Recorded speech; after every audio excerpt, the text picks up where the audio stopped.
10번째 강의. 언택트와 빠더니 던지는 질문. 언어를 대하는 우리의 태도.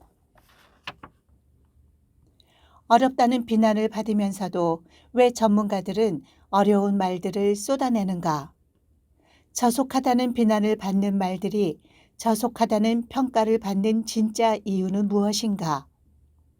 어려운 전문어는 고상하고 쉬운 일상어는 저속한 것인가?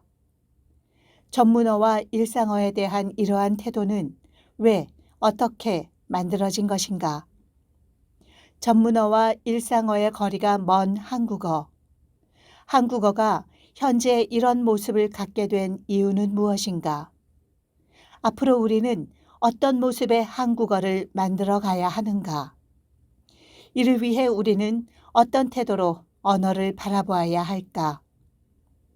아울러 진정한 민주주의의 실현을 위해 언어 민주주의가 선행되어야 하는 이유를 생각해 본다. 앵커의 입에서 나온 조금은 낯선 단어. 2020년 5월 6일 저녁 뉴스를 보고 있었다. 여러 뉴스 중에 필자의 흥미를 끈 것은 전날 개막한 한국 프로야구에 대한 미국 팬들의 반응과 뒷이야기를 전하는 내용이었다. 보통 3월에 개막하는 프로야구가 코로나19로 인해 개막이 미뤄지다가 전날인 5월 5일 어린이날 무관중으로 시작한 터였다. 무관중이기는 했지만 오랜 기다림으로 개막전에 쏠린 관심은 그 어느 때보다 높았다. 그런데 한국 프로야구 개막전에 관심을 가진 것은 한국의 야구 팬들만이 아니었다. 코로나 상황이 심각했던 미국과 일본이 프로야구 리그를 시작하지 못하고 있던 상황이어서 한국 프로야구의 개막은 전 세계 프로야구 팬들의 이목을 끌었다. 사상 최초로 미국에 생중계된 한국 프로야구에 대한 미국 팬들의 반응은 열광적이었다. 그날 저녁 뉴스는 개막전에 대한 미국 야구 팬들의 다양한 반응을 소개했다. 스포츠 사이트는 물론 일간지 일면에 소개된 것, 실시간 트렌드 검색어에 등장한 것, 팬들이 올린 시청 인증샷, 어느 팀을 응원해야 할지 고민이라는 팬들의 글도 소개했다. 또 야구장에 걸린 피자 광고가 화면에 접하면서 그 광고의 모델인 개그맨이 미국에서 화제가 되었다는 내용과 함께 개막전의 하이라이트인 시구에 대한 반응까지 다양한 이야기를 재미있게 편집해서 전했다. 하지만 무엇보다 화제가 된 것은 미국 프로야구에서는 금지된 배트 던지기, 일명 빠던에 대한 미국 팬들의 반응이었다. 영어로는 배트 플립이라고 하는 이 행위는 타자가 타격을 마치고 홈런성 타구라고 짐작하는 경우 1루로 출루하면서 야구 방망이를 던지는 행위를 일컫는다. 한국 프로야구에서는 일종의 팬 서비스로 행해지는 이 행위가 미국 프로야구에서는 상대팀 투수를 자극한다는 이유로 금지된 행위라서 미국 프로야구 팬들에게 매우 이색적으로 비친 모양이다. 뉴스를 전하는 앵커의 입에서 나온 빠던이라는 단어는 신선한 충격이었다. 속어 같은 느낌을 주는 단어를 앵커가 말한다는 것도 흥미로웠지만 그날 뉴스에서 처음 접한 단어인데도 익숙하고 쉽게 이해가 되었기 때문이다. 빠던이 정확히 언제 만들어진 말인지는 확인되지 않지만 국립국어원이 2015년 3월에 발표한 2014년 신호로 선정된 것을 보면 2014년 즈음에 만들어진 단어인 것으로 보인다. 실제로 신문기사 검색을 해보면 이 단어가 대체로 2014년부터 기사에 등장하는 것을 확인할 수 있다. 새말에 대한 두 가지 반응. 빠던만이 아니다. 다양한 새말이 지금도 곳곳에서 만들어지고 있다. 일부는 절실한 필요에 의해 만들어지고 일부는 재미삼아 만들어지기도 한다. 절실함 때문이든 재미삼아든 대체로 새말들에 대한 사람들의 반응은 부정적이다. 내가 알지 못하는 말이란 누구에게나 불편한 것이기 때문이다. 사람들의 부정적인 반응을 요약하면 크게 둘로 나뉜다. 너무 어렵다와 너무 저속하다가 그것이다. 어렵다는 느낌을 주는 새말은 대체로 잘 쓰지 않는 한자어로 된 말이거나 외래어로 된 말이다. 외래어의 경우는 특히 영어권에서 들어온 말이 주류를 이룬다.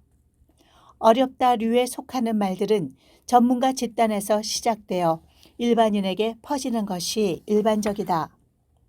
그 과정에서 전문가들을 취재한 언론 종사자들의 역할이 크게 작용한다. 최근 전문가 집단은 학문적으로 영어권의 영향을 많이 받은 탓에 외래어 전문 용어를 일상적으로 많이 사용하는 경향이 있다. 덕분에 전문가가 말한 것을 기자가 그냥 받아 적으면 외래어 기반의 전문 용어는 언론을 통해 일반 시민에게 여과 없이 전달되게 된다. 외래어 투성이의 전문 용어는 영어에 익숙한 사람이 아니면 의미 단위를 쪼개어 그 뜻을 추론할 수 없다. 게다가 소리의 배열이 익숙하지 않아서 입에도 잘 안 붙고 기억도 잘 되지 않는 문제가 있다. 그러니 이 말을 처음 접한 일반 시민들은 어렵다는 느낌을 받지 않을 수 없다. 한편 저속하다는 느낌을 주는 새말은 아주 다른 전파 경로를 갖는다. 일반적인 사람들이 만들고 일반적인 사람들이 동조하면서 빠르게 확산되는 특징을 보인다. 최근에는 주로 인터넷 공간에서 만들어지고 전파되는 양상이 두드러진다.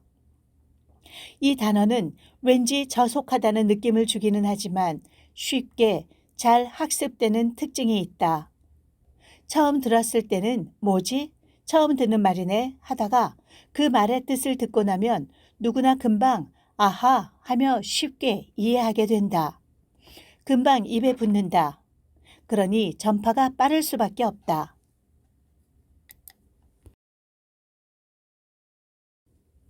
다듬어 써야 할 말 대 사라져야 할 말. 그런데 흥미로운 점은 두 유형의 새말을 대하는 우리의 태도가 아주 다르다는 점이다. 어렵다류의 새말들은 외래어가 대부분이어서 순수한 우리말을 어지럽히는 주범으로 지목되는 경향이 있다. 하지만 이 말들은 한국어의 품위를 손상시키는 저속한 말이라는 손가락질을 받지는 않는다. 대체 표현이 필요한 말이라고 인식될 뿐 없어져야 할 말이라는 비난을 받지는 않는 것이 일반적이다.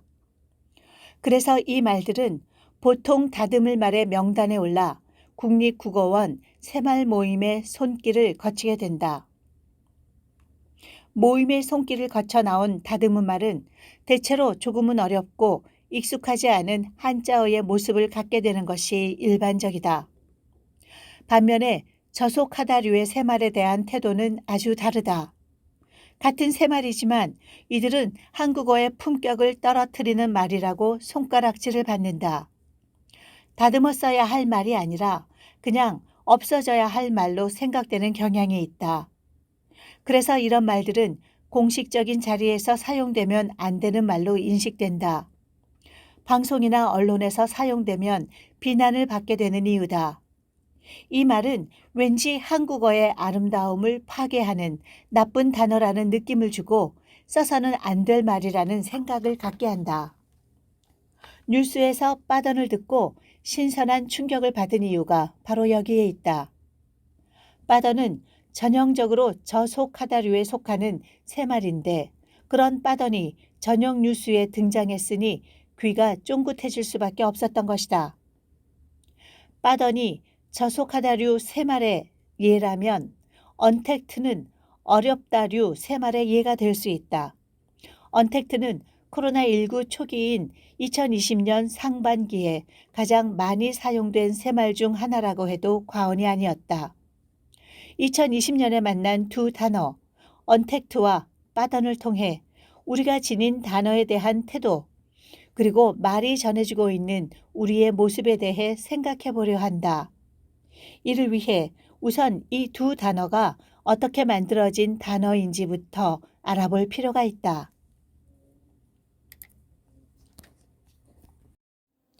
새말은 어떻게 만들어지는가? 어렵다류를 대표하는 새말인 언택트는 부정의 의미를 가진 영어의 접두사 on과 접촉하다라는 의미를 가진 영어 단어 contact가 합쳐져서 새로 만들어진 단어다. 그냥 합쳐진 게 아니라 접두사 on이 contact의 뒷부분인 tact와 합쳐져서 만들어졌다. 이런 단어 만들기 방식을 융합이라고 한다. 브레이크퍼스트와 런치가 합쳐져 만들어진 브런치나 스모크와 포그가 합쳐져 만들어진 스모그가 바로 융합을 통해 만들어진 영어 단어의 대표적인 예라고 할 수 있다. 이들은 각각 브레이크퍼스트의 앞부분 BR과 런치의 앞부분 UNCH가 융합되어 브런치가 되었고 스모크의 앞부분 SM과 포그의 뒷부분 OG가 융합되어 스모그가 된 것이다. 융합을 통해 만들어진 외래어는 특히 어렵다. 외래어 단어 자체도 낯선 데다가 그 단어들을 가지고 새말을 만드는 방법도 우리에게는 익숙한 방법이 아니기 때문이다. 융합 이전 단어를 들어도 다른 나라 말이니 어려운데 그 단어의 일부만을 합해서 만든 말의 의미를 그 소리와 연결하여 생각하기란 쉽지 않다. 우리는 코로나 상황에서 언택트 외에도 팬데믹, 인포데믹, 웨비나 등 융합의 방법으로 만들어진 외래어를 많이 접했다. 그런데 전문가의 입을 통해 그리고 보도를 통해 이런 단어를 접하고 누군가는 감염병의 상황을 더 공포스럽게 생각했을지도 모른다. 이 단어들도 예외 없이 다듬을 말의 명단에 올랐다. 국립국어원 새말 모임을 통해 언택트는 비대면으로, 팬데믹은 세계적 유행으로, 인포데믹은 악성 정보 확산으로, 웨비나는 화상 토론회로 다듬어졌다. 모두 한자어로 다듬어졌음을 확인할 수 있다. 다듬어졌다기보다는 설명을 했다고 보는 게 낫다. 다듬은 말이 단어라고 보기에는 너무 길고 설명적이기 때문이다. 다듬을 말은 분명 단어였는데 다듬은 말은 단어가 아니니 대신 쓰는 것이 망설여질 수도 있고 그래서 불만스러울 수도 있다. 한편 저속하다류를 대표하는 빠더는 야구 방망이를 의미하는 빠따의 빠와 던지다의 던이 결합하여 만들어진 단어다. 야구 팬들이 만들어낸 것으로 추정되는 이 단어에는 배트보다 훨씬 일상에서 많이 사용하는 속어인 빠따가 쓰이고 있다는 점이 흥미롭다. 덕분에 빠던이 이루어지는 상황을 보여주는 영상과 함께 빠던이라는 단어를 들으면 누구나 쉽게 빠던이 빠따 던지기가 줄어서 된 말임을 추측할 수 있다. 한국어에서 긴 말을 압축해서 한 단어로 만드는 가장 일반적인 방법 중 하나는 빠던에서와 같이 이어지는 단어들의 첫 글자를 따는 방법이다. 먹방, 갑분싸, 문상, 노조 등등이 이런 방법으로 만들어진 대표적인 새말이라고 할 수 있다. 이러한 말들은 한국어 사용자들에게 재료도 익숙하고 말 만드는 방법도 익숙하다. 이렇게 따져보니 언택트와 빠더는 똑같이 새말이고 똑같이 긴 말을 줄여서 만든 말이다. 그런데도 두 말을 대하는 우리의 태도는 아주 다르다는 것을 알 수 있다. 한쪽은 어려우니 다듬어 쓰자고 하고 다른 한쪽은 저속하니 없애자고 한다. 어려우니 다듬자고 하는 것은 충분히 이해할 수 있다. 그런데 정작 다듬은 말을 보면 쉽지 않다는 것이 문제다. 심지어 다듬은 말이 더 어려울 때마저 있다. 한편 저속하다는 평가를 받는 단어들의 경우는 저속하다는 평가가 왜 내려졌는지 그 이유가 선명하게 드러나는 것 같지 않다. 빠던의 빠가 베트의 일본식 발음이 굳어진 속어 빠따에서 왔기 때문일까? 그렇다면 저속한 말이 하나도 포함되지 않은 먹방이나 갑분싸, 문상이나 노조는 억울하지 않을까? 사실 저속하다는 평가는 말의 내용을 두고 이루어진 것이 아니다. 그렇다면 그 말들이 저속하다는 평가를 받게 된 이유는 무엇일까?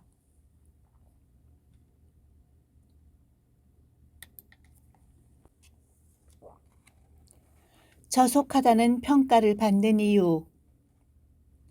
어렵다류의 단어와 저속하다류의 단어를 누가 만들었는지 비교해 보면 저속하다는 평가가 무엇을 두고 이루어졌는지를 확인할 수 있다.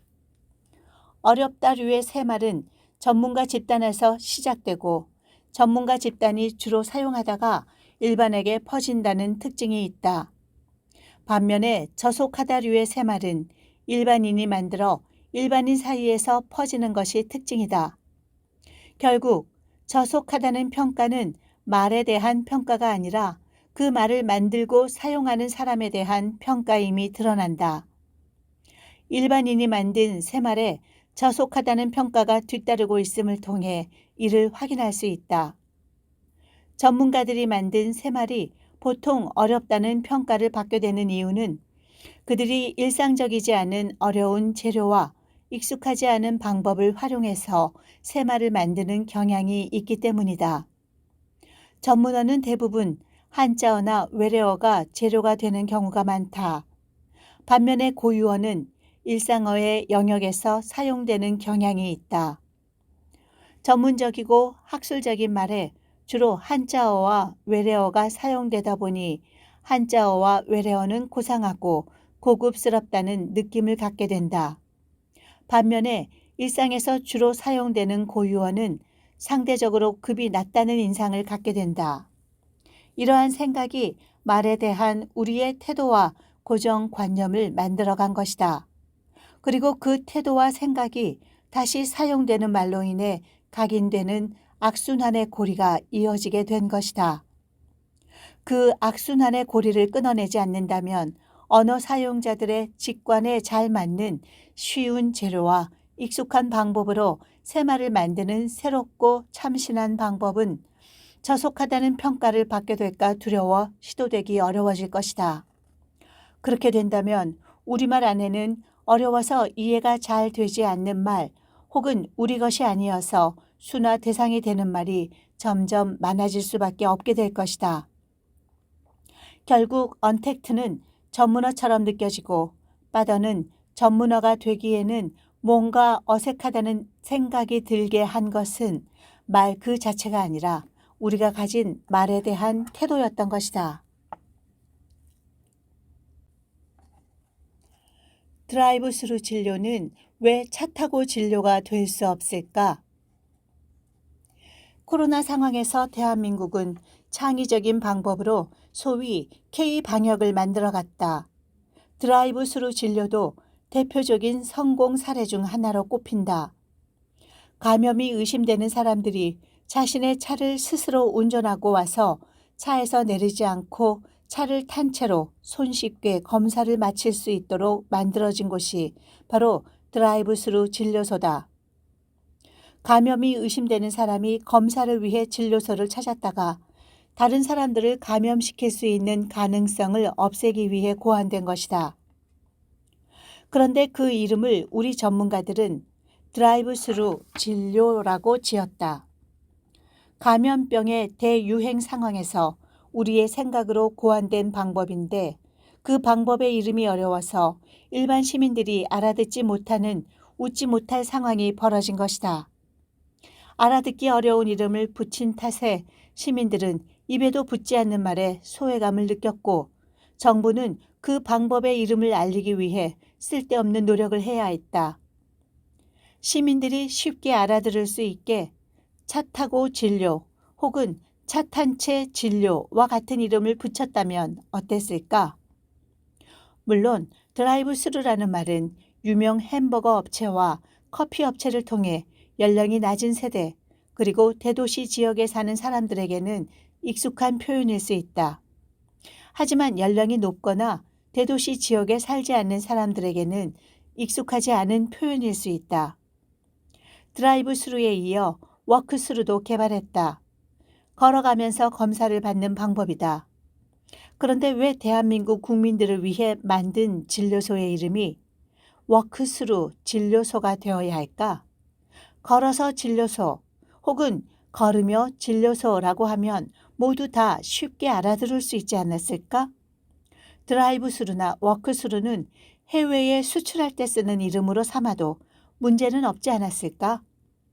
물론 지금 우리가 가지고 있는 언어에 대한 태도가 바뀌지 않으면 이렇게 이름을 붙일 가능성은 희박하다. 이런 방법은 매우 낯선 방법이기 때문이다. 그러니 전문가들은 순화 대상이라는 비난을 감수하고라도 드라이브 스루 진료소와 같이 일반인이 알아듣기 어려운 새말을 만들어 쓰려는 태도를 갖게 된다. 만약 차 타고 진료소 혹은 차 탄 채 진료소와 같은 방법으로 새말을 만들면 단어 같지 않고 뭔가 어색하고 전문성이 떨어진다는 느낌을 주기 때문이다.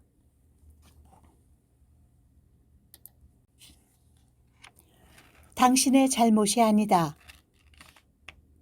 외래어는 새로움과 함께 낯설고 어렵다는 인상을 준다. 새롭거나 강하거나 어려운 말은 우리의 귀를 쫑긋하게 만드는 효과가 있다. 익숙하지 않은 표현을 통해 새로움을 부각하면 사람들의 이목을 쉽게 끌 수 있다.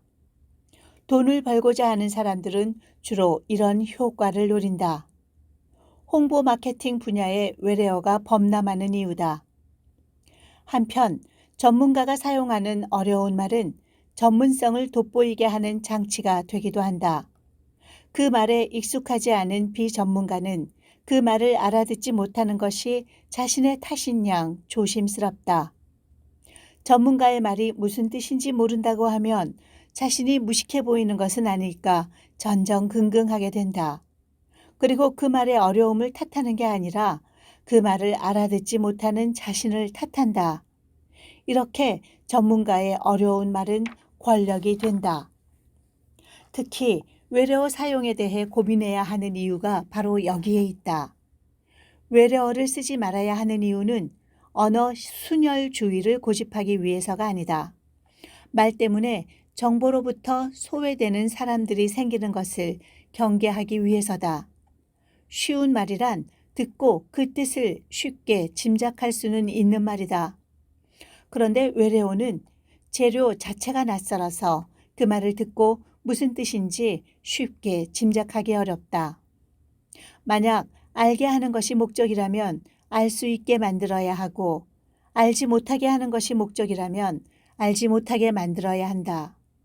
그러니 전문가의 말을 듣고 당신이 모르는 것도 기사를 읽고 당신이 어려워하는 것도 당신의 탓이 아니다. 당신을 알게 하는 것이 바로 그들의 임무이기 때문이다.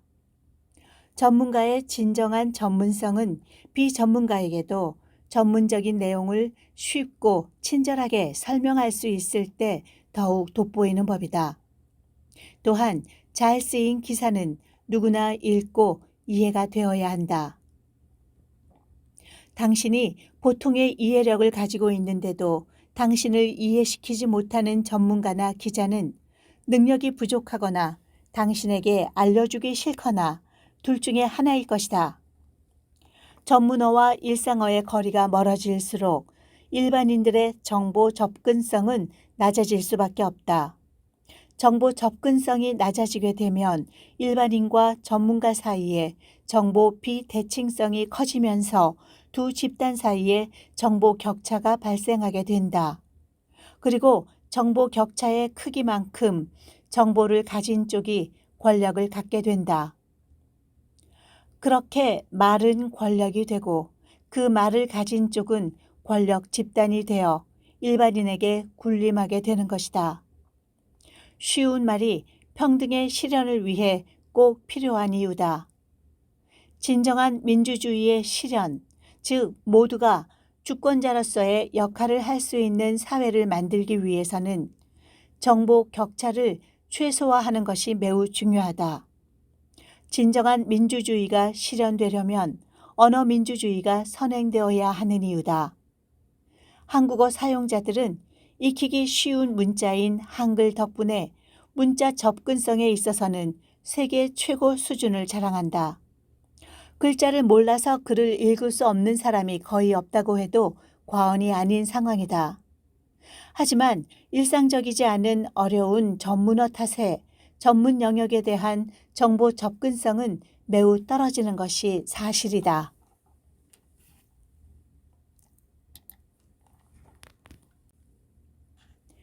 언어의 우열이 아니라 언어 사용자의 우열. 영어권에서 공부한 전문가들을 만나면 자주 이런 말을 듣게 된다. 한국어는 너무 어려운 언어예요. 라는 말이다. 한국어가 모국어니까 당연히 한국어를 영어보다 훨씬 잘하는데도 영어로 논문을 쓰는 것이 한국어로 논문을 쓰는 것보다 훨씬 쉽다며 왜 이렇게 한국어는 어렵냐고 한탄을 한다. 한국어로 논문을 쓰려면 용어부터 어떻게 한국어로 표현해야 할지 몰라서 포기하게 된다며 한국어를 탓한다. 영어는 표현이 훨씬 풍부한데 한국어는 그렇지 못하다는 말이 그 뒤를 잇는 것이 보통이다. 그들의 말을 잘 뜯어보면 그들이 진짜 하고 싶은 말은 한국어가 어렵다가 아니다. 한국어로 표현하기가 어렵다. 즉, 한국어는 표현력이 부족한 언어다라는 말이다. 한국어는 영어에 비해 표현력이 부족하기 때문에 영어로 표현할 때는 별로 문제가 없는데 한국어로 표현을 하려고 하면 어려움을 겪게 된다는 것이 그들이 전달하고자 하는 진짜 이야기다. 결국 그들이 진짜 어려워한 것은 한국어가 아니라 한국어로 표현하는 것이다. 하지만 그것은 언어의 탓이 아니다. 언어 사용자들의 탓이다. 언어에는 우열이 존재하지 않지만 언어 사용자들 사이에는 우열이 분명히 존재한다. 한 언어권 내의 언어 사용자들도 그렇지만 언어권 사이에도 그렇다.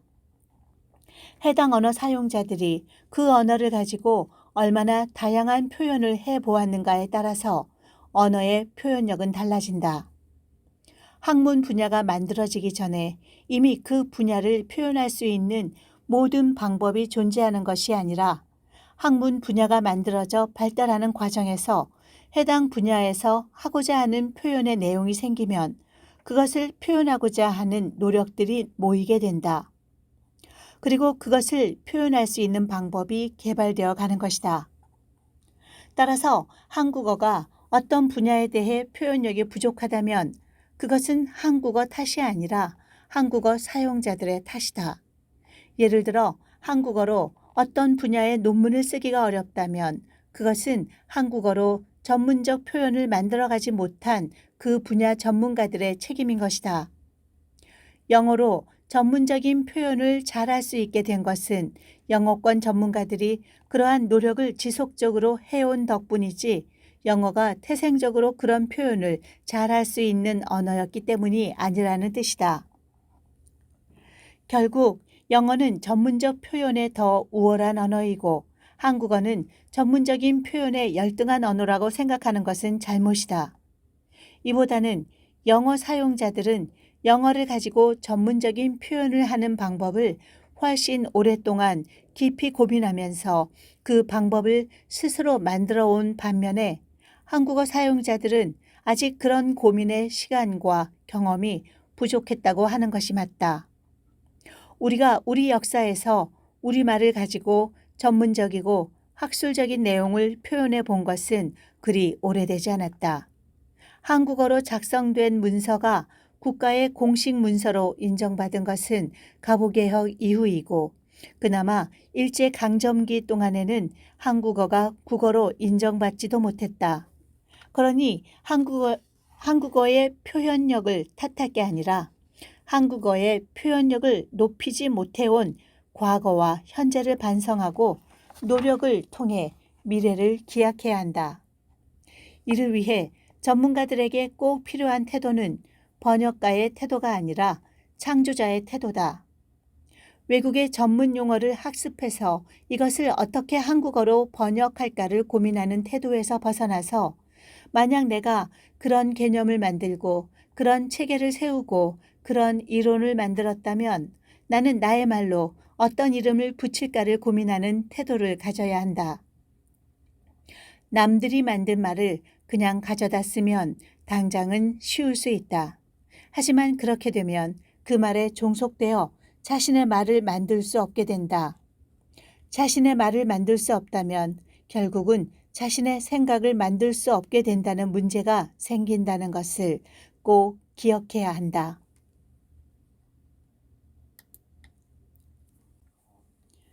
깊이 보기. 언택트의 놀라운 반전. 언택트라는 단어는 놀라운 반전을 가지고 있다. 영어권에서 유입된 단어가 아니라 국내에서 만들어진 단어이기 때문이다. 이 단어는 외래어의 모양을 하고 있지만 국내에서 만들어진 단어이고 국내에서만 유통되는 단어다. 이 단어가 처음 사용된 것은 트렌드 코리아 2018이라는 책에서였다. 2017년 서울대학교 소비 트렌드 분석센터가 펴낸 이 책에 2018년의 동향을 예측하는 키워드 중 하나로 언택트가 제안되어 있다. 이 책에서는 무인 서비스의 함축된 개념으로 사람과의 접촉, 즉 컨택트를 지우는 언택트라는 조합어를 새롭게 제시한다고 하며 이 단어를 만든 배경이 설명되어 있다. 그리고 이 단어의 의미를 사람과의 만남을 대신하는 방식, 4차 산업혁명 기술 등으로 정의하고 있다. 이 단어가 신문기사에 처음 등장한 것은 자연히 이 책이 출간된 2017년 10월 이후다. 이 단어가 언제부터 얼마나 자주 사용되었는지를 뉴스 빅데이터 분석 시스템인 빅카인지에서 확인해 보았다. 중앙지와 방송사 뉴스를 대상으로 이 단어가 포함된 기사를 연도별로 확인해 보았다. 처음 출연한 2017년 17건을 시작으로 2018년과 2019년에는 각각 48건과 50건이 검색되었다가 최근 코로나19로 인해 그 관련 기사가 쏟아지면서 2020년에는 사용이 급증하여 무려 7,879건의 기사가 검색되었다. 영어로 된 기사를 대상으로 이 단어를 검색하면 영어권에서 이 단어가 사용되지 않는다는 것을 확인할 수 있다. 영문으로 된 기사에서 이 단어가 사용되는 경우는 거의 대부분 국내 언론의 영어판이다. 이 단어가 영어권에서 사용되는 말이 아니라는 것을 지적한 2020년 3월 7일 중앙선데이의 기사에서도 확인된다. 이 기사는 한국외대 명예교수 김우룡이 기고한 것으로 언택트는 영어권에서 만들어진 말이 아니라 한국에서 만들어진 영어, 즉 콩글리시라고 지적하고 있다. 하지만 필자의 관심은 언택트가 콩글리시인지 아닌지가 아니다. 필자의 관심은 국내 연구진이 국내 도서를 출판하는 과정에서 왜 한국어를 재료로 단어를 만들지 않고 영어를 재료로 단어를 만들었는가에 있다. 2007년부터 매년 간행되고 있는 이 책에는 언택트 외에도 정말 많은 외래어 혹은 외국어가 등장한다. 책의 제목도 그렇지만 다음 해를 예측하는 말을 영어를 기준으로 축약하여 표현하는 전통도 가지고 있다. 대한민국의 미래를 한국어가 아니라 영어로 표현하는 현실을 우리는 어떻게 생각해야 할까?